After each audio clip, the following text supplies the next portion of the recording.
In a dramatic show of defiance, protesters set fire to campaign materials bearing President Emerson Mnangagwa's image, including t-shirts and scarves, calling for his immediate resignation.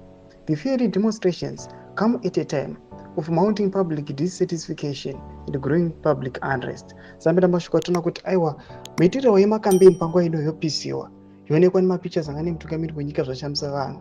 Zambira mashuka mudanyorwa panapa noti subscribe like on the bell icon. Timuna zimba mudanyorwa chiti the burning of the ruling party's regalia captured in viral images and videos symbolized a powerful rejection of Mnangagwa's leadership. Protesters, frustrated by economic hardship and governance concerns, used the act as a statement of discontent, signaling a sudden loss of popular support for Mnangagwa.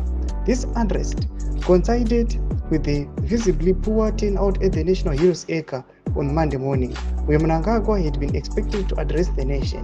By 9:30 a.m., footage from the National Burial Shrine showed empty terraces, an unusual sight for an event that traditionally attracts large crowds.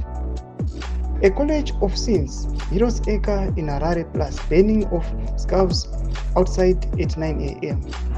Mnangagwa's presidency has been made by economic struggles, allegations of corruption, and growing opposition pressure. With political tensions escalating, the government's response to these acts of defiance remain to be seen. Authorities are expected to investigate the protests, while opposition groups continue to rally against Mnangagwa's rule. Ndomashukwa nobudanyorwa panapa tikuona kuti panguva ino mutungamiri wenyika ari panguva yakaoma atikuona kuti vanhu vari kumurejecta tichiona kuti material vakomana yange yasetwa aside chinzi ndemacampaigns panapa mascarfs nemat-shirts opisiwa anoda kuti angane picha yemutungamiri wenyika.